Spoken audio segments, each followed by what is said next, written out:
আৰু আজি আমাৰ বৈঠকত উপস্থিত মোৰ মৰমৰ ভনী নিয়ম আৰু ইতিহাসৰ শ্ৰেষ্ঠ পত্নী আকাংক্ষা।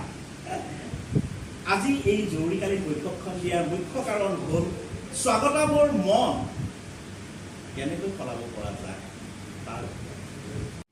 বেয়া নাপায় যদি মই নিৰ্দিষ্ট পৰ্যায়ত ডিগ্ৰী টেকা মাৰি ধৰিব পাৰোঁ নেকি? সুবিধা পাই বৰ বেছিকৈ মোক চলাইছে। সেইটো কৰিবলৈ ঘৰখনৰ সকলো সদস্যই তোমাৰ প্ৰস্তাৱটো চহী কৰিব লাগিব। অকণমানেৰে বাতিল কৰা হয়।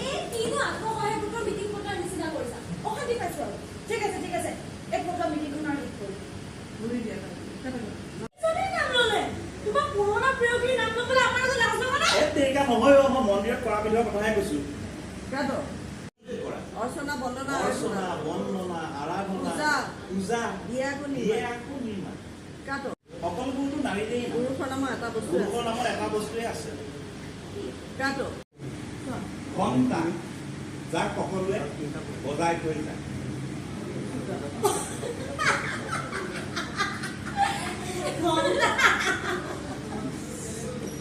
ছোৱালী উঠাই লৈ আহিব চাগে। কাম কৰোঁ নেকি? ডাঙৰ চাই বিচনা এখন কিনি আনো। সাগৰ আৰু বিচনাখন সৰুটো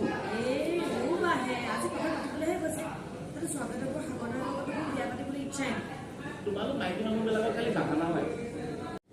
আজি মোক তুমি যিমানেই সমাভক্তি কৰিবা সিমানেই তোমাৰ মুখত লোক আজি দিনটোৰ কাৰণে তুমি